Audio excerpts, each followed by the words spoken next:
पहा नवीन एपिसोड्स एकदम add free.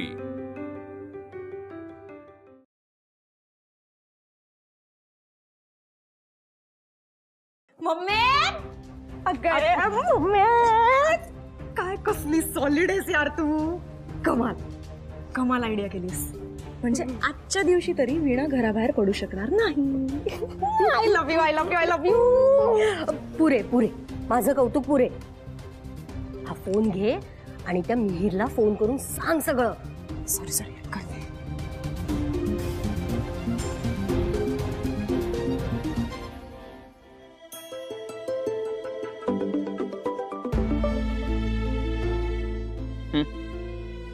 Good morning.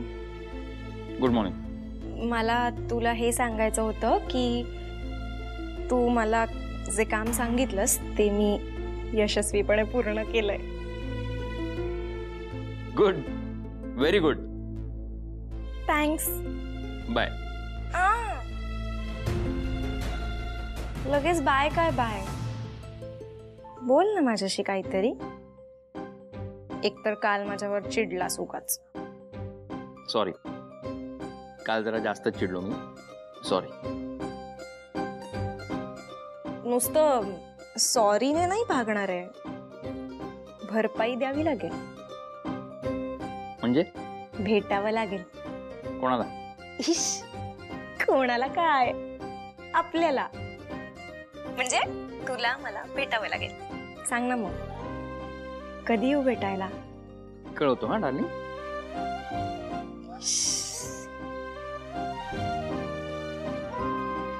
ऐक ना, खूप काम आहे, ठेवू? खरं तर तू फोन ठेवावास अशी अजिबात इच्छा नाहीये माझी, पण तुला काम आहेत ना, मग ठीक आहे ठेव फोन। Bye bye.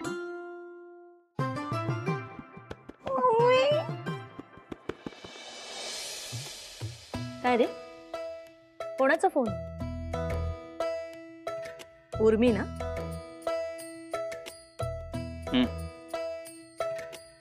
ऐक ना, मी काय म्हणते, तू खरंच तिचा एकदा विचार कर।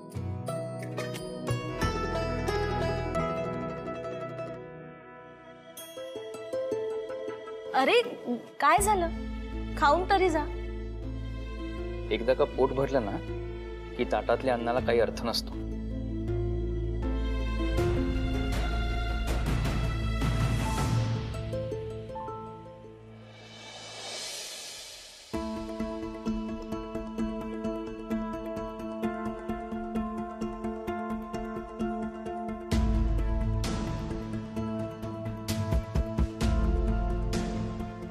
वीणा, मला एक सांग, तुझं आजचं बाहेर जाणं खूप महत्वाचं होतं का? नाही बाबा। माझ्याकडे बघ आणि उत्तर दे।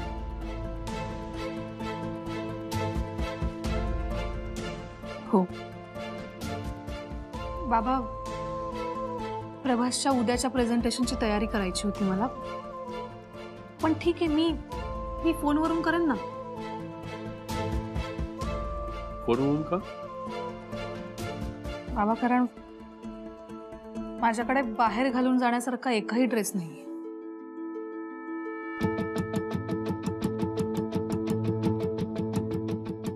त्यावरही एक उपाय आहे।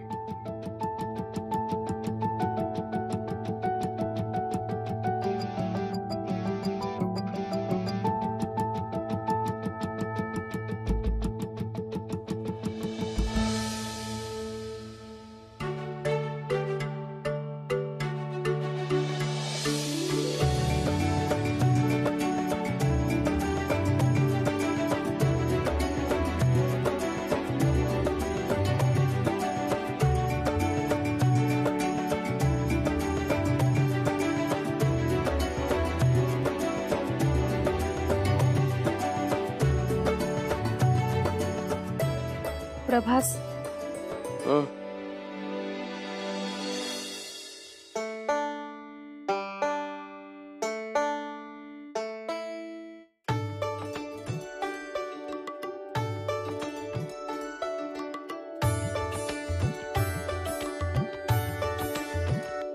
बाबा सॉरी, मला यायला थोडासा उशीर झाला.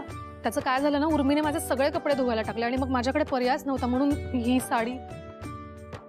सॉरी खरंच.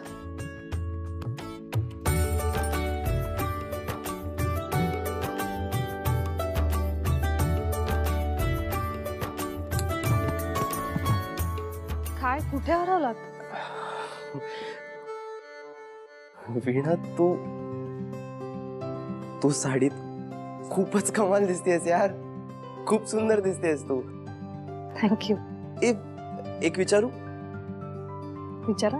ही साडी तुझ्या आईची आहे? तुम्हाला कसं कळलं? अगं नाही, म्हणजे ऍक्च्युली ही साडी ना खूप साधी आहे आणि जुन्या पद्धतीची आहे. आणि जेव्हा एखादी मुलगी अशी साडी नेसून सुद्धा खूपच कम्फर्टेबल फील करते ना, याचा अर्थ ती साडी तिच्या खूप जवळची आहे. म्हणूनच मी अंदाज बांधला कदाचित ही साडी तुझ्या आईचीच असेल असं. खरंच सुंदर दिसतेस तू. हे वीणा, तू रोज अशी साडीच नेसून येत जा ना. प्रभास पुरे आता. हे वीणा, मी काय म्हणतो, आपण आजच लग्न करून टाकूया. प्रभास काय बोलताय तुम्ही? अगं बघ ना, म्हणजे हे बघ, हा रिहर्सल हॉल म्हणजे आपल्या घराचा हॉल, त्यानंतर कॅफेटेरिया म्हणजे आपलं किचन, आणि नवरा मुलगा रेडी आहे, नवरी मुलगी तर साडी नेसून रेडी आहे. हे वीणा, चल ना आपण लग्न करू ना आजच. हे बघा, तुमचं जर काम सोडून दुसरीकडे लक्ष जाणार असेल तर मी निघून जाईल. आता मी काय करू, तू साडी मी निघते. अगं, ठीक आहे. नाही होणार माझं लक्ष डायव्हर्ट.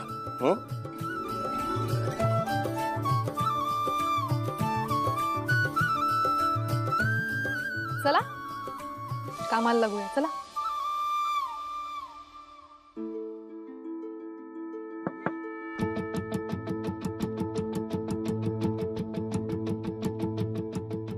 हाय. तू इथे काय करतेस? मी तुला सांगितलं होतं ना, मी सांगेन तेव्हा भेटायचं आपण. हो माहितीये, पण मला राहवलं नाही म्हणून आले. मी आत येऊ? ये.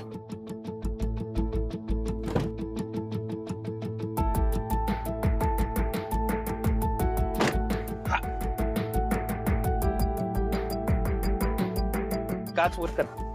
नाही, मी करू. बोला. तू इकडे आहेस म्हणजे तुला काही कामं नाही. तू पण आहेस गाडीत, मी पण आहे, तर आपण लॉंग ड्राईव्हला जाऊया का? ते सिनेमात दाखवतात ना तसं. हिरो हिरोईन असे लांब निघून जातात, तसंच तू, मी आणि एखादा. जाऊया. आता नाही, आता नंतर कधीतरी जाऊया. तू आता मला भेटायला आलीस तर काहीतरी महत्वाचं सांगायला आली असेल ना, हो की नाही? हा, मग सांग बघू, काय महत्वाचं काय सांगायचं ते सांग मला जरा. वीणा अडकली घरी. हा, तेच सांगायचं होतं. मी खूप प्रयत्न केले पण सगळे फसले. हे बघ, मी खरंच खूप प्रयत्न केले. अरे कॉफी सांडली मी आम्हा दोघींच्या कपड्यांवर, तिचे सगळे कपडे पाण्यात भिजत घातलेत, पण ती साडी नेसून गेली. मी काय करू? उत्तर. तुला दिलेलं एक साधं काम सुद्धा जमत नाही आणि लॉंग ड्राईव्हची स्वप्न बघतेस तू. तिथे ती वीणा ती येईल, प्रभासच्या मागे मागे ऑफिस मध्ये येईल आणि माझ्या सगळ्या प्लॅनिंगची वाट लावेल.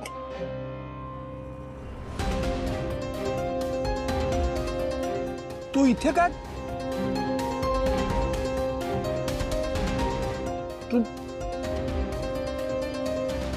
शैलजन तुला ताबडतोब बोलवलं उद्याच्या मीटिंगच्या फाईल घेऊन. आलो. लवकर चल.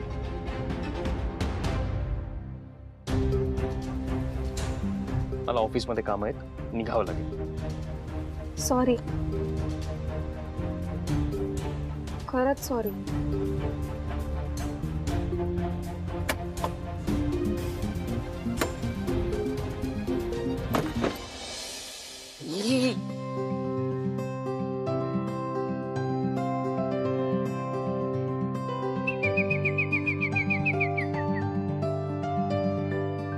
वहिनी, आत येऊ? बाप रे, पण हे काय? म्हणजे काल अंकल तुला वहिनी काय म्हणाला खूपच मनावरती घेतलंस तू काय अचानक हा गेटअप? हो रे. वीणा खूप छान रंग आहे साडीचा आणि साडी तुला सूट सुद्धा होतीये. नाही एक मिनिट एक मिनिट ते थँक्यू वगैरे राहू दे. आपल्या सगळ्यांच्या कॉम्प्लिमेंट्स गेल्या खड्ड्यात. एक मिनिट मला सांग, आमच्या प्रभास दादाने तुझं कौतुक केलं का नाही अजून? अरे हो, पण कौतुक करायला प्रभास इथे असायला हवं ना. ए यार हे नाही पटत मला, हे नाही पटत. म्हणजे प्रभासला ना इतकी सुंदर बायको मिळाली त्याची किंमतच नाहीये, त्याला गेला लगेच सोडून. बरोबर आहे. गाईज मी कुठेही गेलेलो नाहीये आणि मी सगळं ऐकतोय बर का. ये प्रभास कुठे होता तू? आणि असं न सांगता कुठे गेला होता तुम्ही? ते जरा काम होतं. कॉपी आणायला गेला होतात का? हे आणायला गेलो.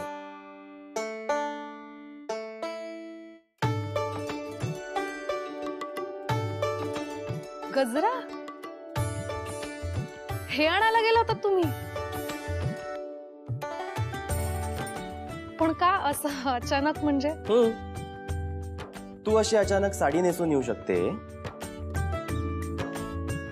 तर मग मी पण विचार केला माझ्या होणाऱ्या बायकोचं सौंदर्य आणखीन खुलून यावं, यासाठी मी पण काहीतरी केलं पाहिजे की नाही. म्हणून मग हा गजरा.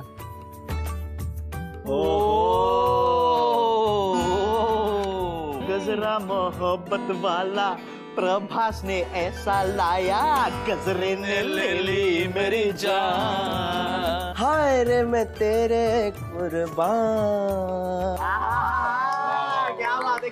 एक मिनिट मला असं वाटतं ना की याचा ना सीन झाला पाहिजे. सीन म्हणजे सीन म्हणजे यु नो मूवी सारखं रे, की प्रभास घरी येतो आणि मग घरी आल्यानंतर तो वीणाला आता गजरा देणार आहे, तर मग तो कसा देणार है ना. हा सो प्रभास घरी येतो. अंकल ती बेल. हा बेल.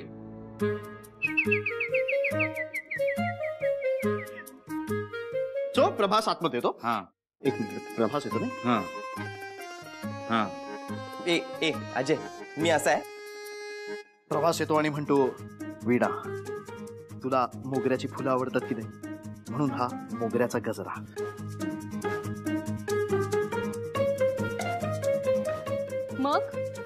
मग वीणा सुद्धा लाजणार आणि ती म्हणणार आता तुम्ही आणलाय तर तुम्हीच माळा. आणि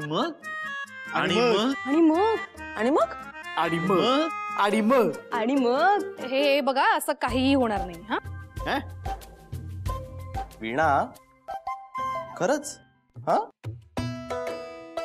आय बा. बरं मी काय म्हणतो, आता मी एवढ्या प्रेमाने माझ्या होणाऱ्या बायकोसाठी गजरा आणलाय, तर तिने पण तो गजरा मला माळून द्यायची परमिशन तर द्यायला हवी की नाही. हा अरे म्हणजे काय हो की नाही. अगं प्लीज. येस.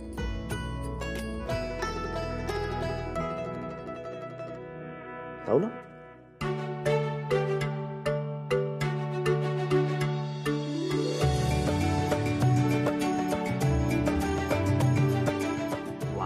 वा अरे परफेक्ट. चला आता आपण. वीणा हा गजरा तुला खरंच खूप शोभून दिसतोय आणि ही फुलं जरा जास्तच फुलली तसं नाही वाटत आहे का? मोगऱ्याचं माहित नाही पण वीणाची कळी मात्र नक्कीच खुलली आहे. बघू. चला आता आपण कामाला लागूया. येस आता काम एकदम सुपर फास्ट होणार आहे. चला That's all for today. You may leave now.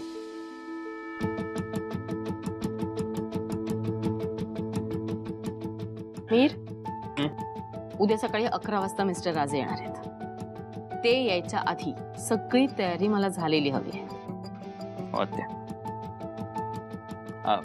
Sorry madam.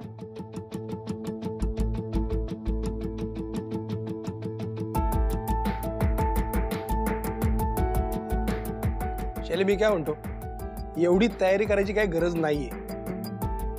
Shailesh, ज्यातला आपल्याला काही कळत नाही ना त्यात बोलू नये, आणि या विषयावर तर नक्कीच बोलू नकोस. मी एकदा तरी तुला काही विचारलंय? विचारलं नसलंच ना तरी एक भाऊ म्हणून सांगायचं कर्तव्य आहे माझं. आणि कसं आहे, शेवटी काही झालं तरी प्रभास तुझं नाक कापणारच आहे. बाबा अहो जरा तरी बरं बोला. आणि आता चांगल्या होऊ पाहणाऱ्या गोष्टींमध्ये उगाच खो नका घालू. नका बोलू वाईट प्रभास विषयी. का का नको बोलू वाईट? अरे ते प्रेझेंटेशन प्रभासमुळेच फसलंय. रादर त्यांनी मुद्दाम फसवलंय. आणि त्याला आता काय सिद्ध करायचंय? हा आपला बिझनेस त्याच्याशिवाय चालू शकत नाही. मला तर वाटतं ना शैले, तुला सगळ्यांसमोर त्याला एम्बॅरस करायचंय. तुझं नाक कापलं गेलं ना की तो खुश होणार. मला तर म्हणायचंय, तुम्ही एवढा मोठा प्रोजेक्ट त्याला का देताय? मी दिलेला नाहीये. म्हणजे आणि तुला कामं नाही आहेत का?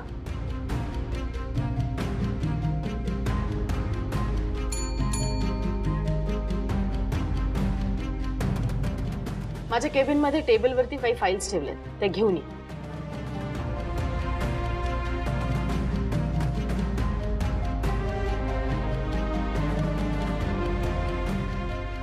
ना फाईल. शैलेश सरांना दे. बरं सर, फाईल. जा. ओके.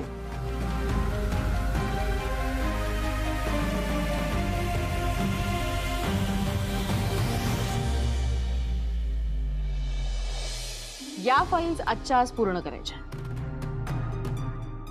मी? हो तूच. मॅडम बाबांना एवढं काम जमणार नाही. मी त्यांचं अर्ध काम करतो. आणि मग उद्याची तयारी कोण करणार? मी दोन्ही कामं करतो. चालणार नाही. तुला जेवढं काम शक्य होत असेल तेवढं कर, पण जास्तीत जास्त करायचं. आणि मिहिरला यात ओढायचं नाहीये, त्याच्याकडे ऑलरेडी खूप काम आहे. जा आता. हो हो हो.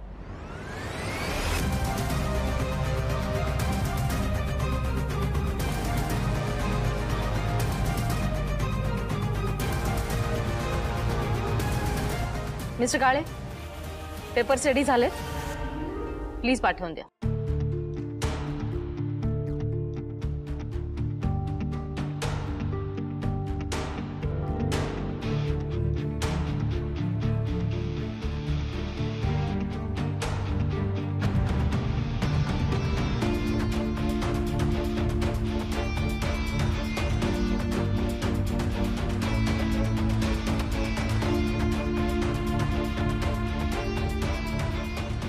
याची मॅन्युफॅक्चरिंग अमाऊंट जी आहे ना सर, मॅन्युफॅक्चरिंग अमाउंट ना 67 करोड.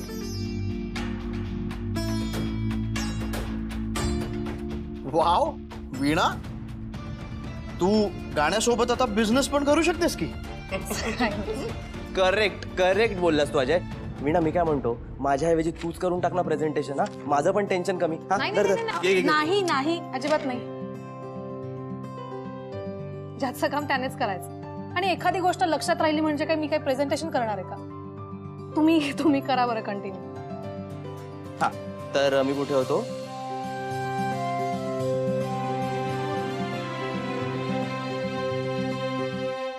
चला चला सगळ्यांनी जेवून घ्या बरं, भूक लागली असेल ना. अगं वीणा, आम्ही आमचे डबे आणले, तुला फक्त प्रभासच्या जेवणाचं बघावं लागेल. अरे अंकल, हे प्रभासाठीच जेवण आणलंय ना. पण प्रभास जेवणार आहे का? नाही नाही नाही, मी नाही जेवणार आता. असंच असतं, तो बिझी झाला ना की मग तो ते काम संपल्याशिवाय जेवत नाही. खूप वेळा करतो तो. जेवणार. ठीक आहे, तू कर प्रयत्न. आपण जाऊया, आपण जेवायला जाऊया. हा भरवावं लागेल त्याला. गप ना यार.